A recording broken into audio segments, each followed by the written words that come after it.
আর অল্প কিছুক্ষণের মধ্যে বঙ্গবন্ধুর যে সমাধি আছে সেই সমাধিতে আসলে তিনি আসবেন। এখানে তিনি এসে প্রথমে বঙ্গবন্ধুর সমাধিতে ফুল দিয়ে শ্রদ্ধা নিবেদন করবেন। এখন আমরা মূলত অপেক্ষা করছি প্রধানমন্ত্রী শেখ হাসিনা, তিনি অল্প কিছুক্ষণের মধ্যে আসলে এখানে আসার কথা রয়েছে।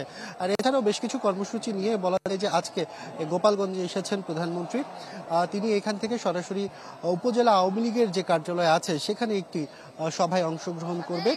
সেই সভার পাশাপাশি যদি বলতে যাই যে সেখানে একটি মতবিনিময় সভার আয়োজন করা হয়েছে। এছাড়া দরিদ্র কিছু মানুষের মধ্যে স্থানীয় যারা আছেন তাদের মধ্যে সেখানে কৃষি উপকরণ থেকে শুরু করে শিক্ষা সামগ্রী ছাত্রদের শিক্ষার্থীদের মধ্যে, এছাড়া কিছু নগদ অর্থ সহায়তা করার কথা রয়েছে। আর প্রধানমন্ত্রী এই কর্মসূচিগুলো শেষ করে আজকে কিন্তু তিনি আবার ঢাকার উদ্দেশ্যে রওনা দিবেন।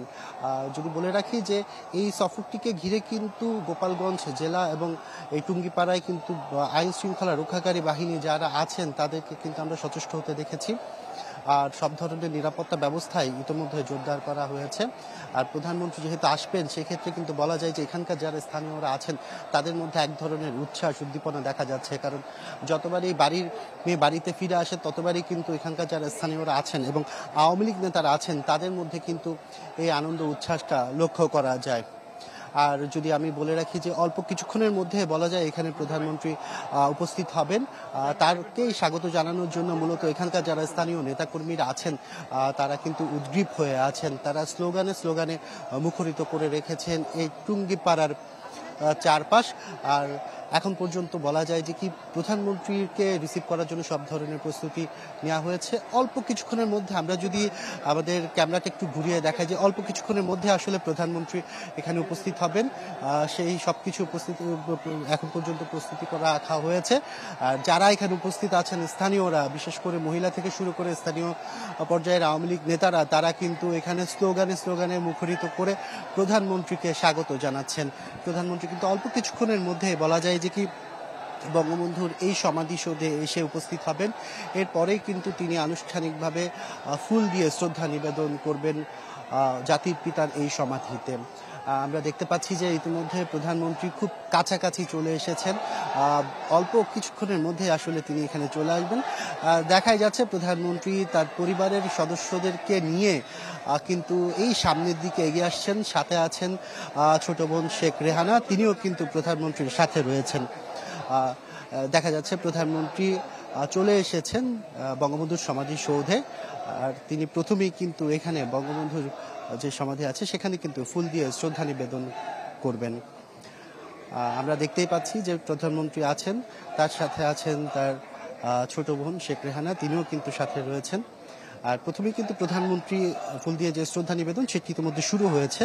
আমরা দেখতেই পাচ্ছি যে প্রধানমন্ত্রী ফুল দিয়ে শ্রদ্ধা নিবেদন করছেন জাতির পিতা বঙ্গবন্ধু শেখ মুজিবুর রহমানের সমাধিতে।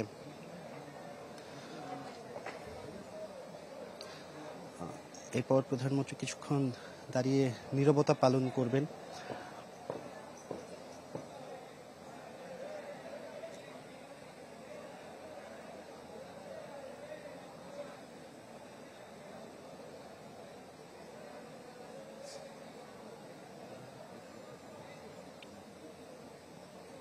ফুল দিয়ে শ্রদ্ধা নিবেদন শেষে প্রধানমন্ত্রী কিছুক্ষণ দাঁড়িয়ে সম্মান প্রদর্শন করলেন জাতির পিতার সমাধির উদ্দেশ্যে। এখন প্রধানমন্ত্রী এখানে উপস্থিত রয়েছেন এবং পরিবারের বাকি সদস্য যারা আছেন, ছোট বোন শেখ রেহানা সহ সবাই কিন্তু সামনের দিকে এগিয়ে এসেছেন। প্রধানমন্ত্রী একসাথে তারা দাঁড়িয়ে আছেন। তারা এখন কবর জিয়ারত করবেন। সেই জিয়ারতের উদ্দেশ্যে কিন্তু প্রত্যেকে এখন দরুদ শরীফ পাঠ করা শুরু করেছে ইতিমধ্যে।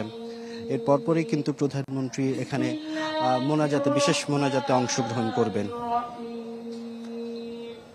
আলহামদুলিল্লাহি রাব্বিল আলামিন আর রহমানির রহিম মালিকি ইয়াউমিদ্দিন ইয়্যাকা না'বুদু ওয়া ইয়্যাকা নাস্তাঈন اهدنا الصراط المستقيم صراط الذين أنعمت عليهم غير المغضوب عليهم ولا الضالين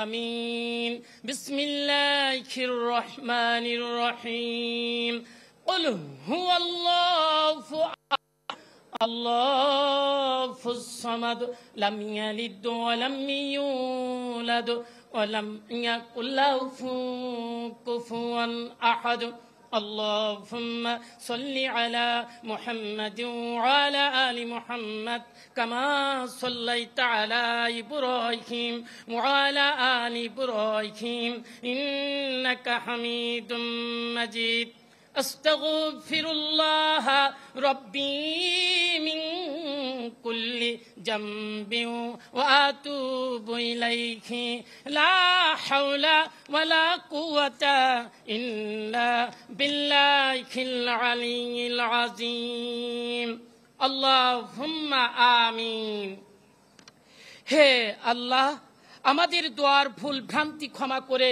পূর্ণাঙ্গ দান করুন এই সব অগণিত সংখ্যায় বাড়িয়ে সর্বপ্রথম দিনের নবী হযরত মুহাম্মদ সাল্লাল্লাহু আলাইহি সাল্লামের রূহ মোবারকের উপর বর্ষণ করুন অতঃপর এই দোয়ার সব এখানে শায়িত শহীদ জাতির পিতা বঙ্গবন্ধু শেখ মুজিবুর রহমানের রূহের উপর বর্ষণ করুন তাকে আপনি শহীদের মর্যাদা দান করুন এবং বেহেশতের অতি সম্মানিত স্থানে অধিষ্ঠিত করুন তার পিতামাতা স্ত্রী শেখ ফজিলাতুন্নিসা মুজিব শেখ কামাল শেখ জামাল ও শেখ রাসেল পুত্রবধূ সুলতানা কামাল ও পারভিন জামাল রোজি শেখ আবু নাসের আব্দুল রব সেনিয়াবাদ শেখ ফজলুল হক মনি এবং পূর্বপুরুষ যারা কবরবাসী হয়েছেন সবাইকে আপনি ক্ষমা করুন এবং বেহেশত নসিব করুন